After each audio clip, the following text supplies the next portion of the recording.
Hello guys, this is Ty, aka the Flip Man. Today's video, how to spot and find motivated sellers. Before I get into the actual video, this is a special offer. If you're watching this video today before the 4th of July, it's a special offer. The normal one-time fee of my offer right now is at $6.97. For right now, you can get it at the $3.97 price, whereas the $3.97 price normally is $3.97 half the first deal. Now you can get the one-time fee just until July 6th for $3.97 instead of $6.97. You won't owe anything else after that. So this is like a 3-day special. If you're watching this video and you see it a month from now, a week from now, it's going to be old, but hopefully the content will help you along your way. But on with the tip. How to spot and find motivated sellers. That's the name of the game. Some courses, some gurus or whoever, I don't like to consider myself, they're just a guy that's put a lot of information out there about something that he knows about and does for a living, but some say find the buyer and then find what they want. And I was taught, and the way I teach it is find the deal and let the deals create your buyers list. One of the mistakes I made early on was getting caught up with one cash buyer and trying to find everything that he wanted. If he didn't want it, then the house was no good to me. I had to break that chain because I was losing money on deals because I was trying to satisfy him. The thing that you want to accomplish is just find a smoking deal. It's just like finding a briefcase full of cash, and cash buyers will pay you for that briefcase full of cash. Your job is to find the deal and market the deal effectively. You can only sell it to one person. Everyone else that calls you, if it's 19, 20 people that call you, those are the 19, 20 you want to collect their information for future deals. This is how you build a cash buyers list. But this video is about motivated sellers. Tell your story here. This was a audio I had on the site before it was redesigned that doesn't exist anymore. So this is probably new for most of you all that are watching this video. Has a lady called me once. I want to say her name. Well, I'm just going to use her initial. Mrs. B called me. She was living in a retirement home. And she was 81, 82 years old. She called me.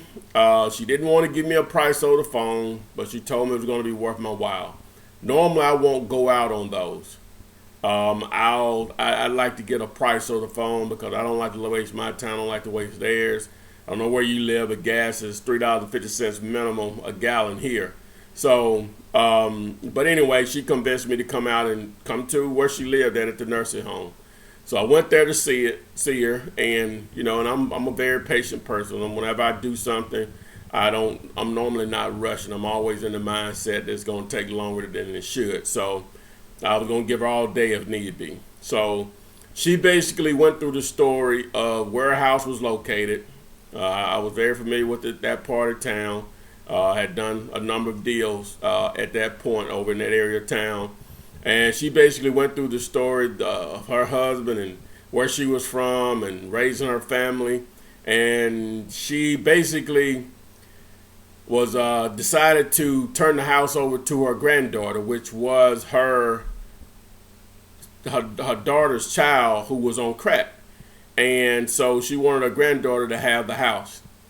Okay, she started getting word from neighbors that lived in the neighborhood, still lived there where the house was located, that the granddaughter had different people going in and out of the house, and she wasn't keeping up the lawn, just wasn't taking care of the house. And she used to win beautification awards, which here in the city they give those out for her yard and just keeping her property up, especially for that part of town, because that's not always a consistent thing to see.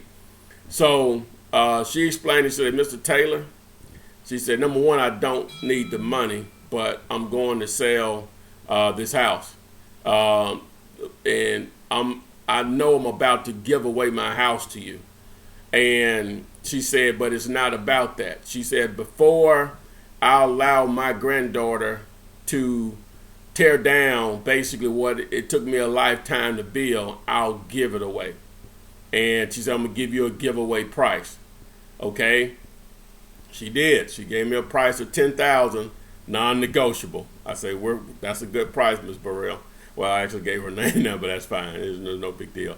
But she gave me a price of $10,000, and that house, the ARV on it was $80,000, and the house was virtually needed minimum repairs. It was a huge house, but it virtually needed minimum repairs. It just was, the granddaughter just didn't keep it clean.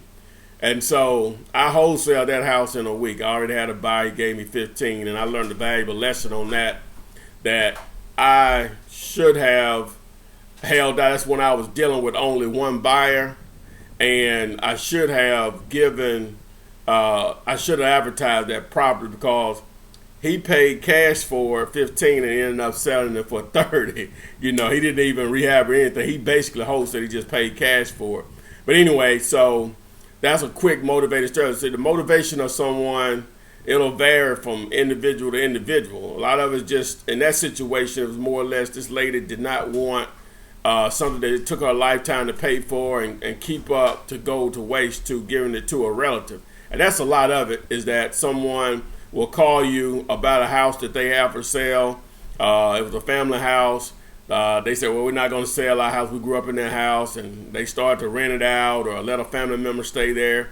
And each time you let someone stay there, either they don't pay you or they tear the house up, then someone has to fix that. That costs money. So then there's taxes that have to be paid on it. The first deal I ever did was that exact example, is that two sisters were tired of fixing the house and paying taxes on it after their mother had died for 5 years, what I explained in a previous video. But it's just all types of reasons. Obviously, out-of-town owners are the best, because a lot of times they just can't manage the property from a distance. It's always a good idea. Go through a few management companies. You don't get a good one, you can soon turn against the property, where you as a wholesaler, your main job is motivated sellers look at you as a problem solver. An asset that should be a benefit to them financially, they now view as a problem, and you are the problem solver. So as far as finding motivated sellers, that's how easy it is to spot a motivated seller.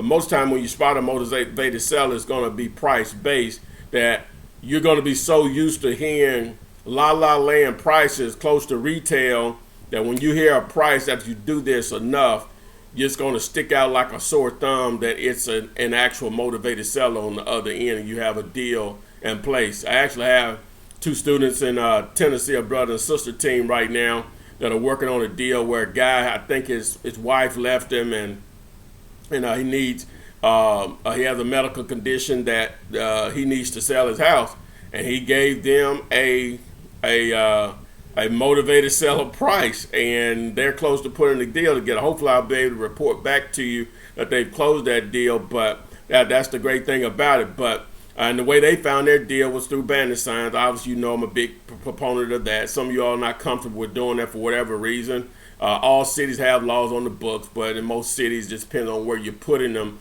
you can get away with them or not. So, but if you don't want to do that, direct mail works great. Probably the second thing behind the bandit signs, it just costs a little more. It's probably internet marketing through AdWords on Google or Bing. Those are going to be your most effective way. Bird dogs can be really good.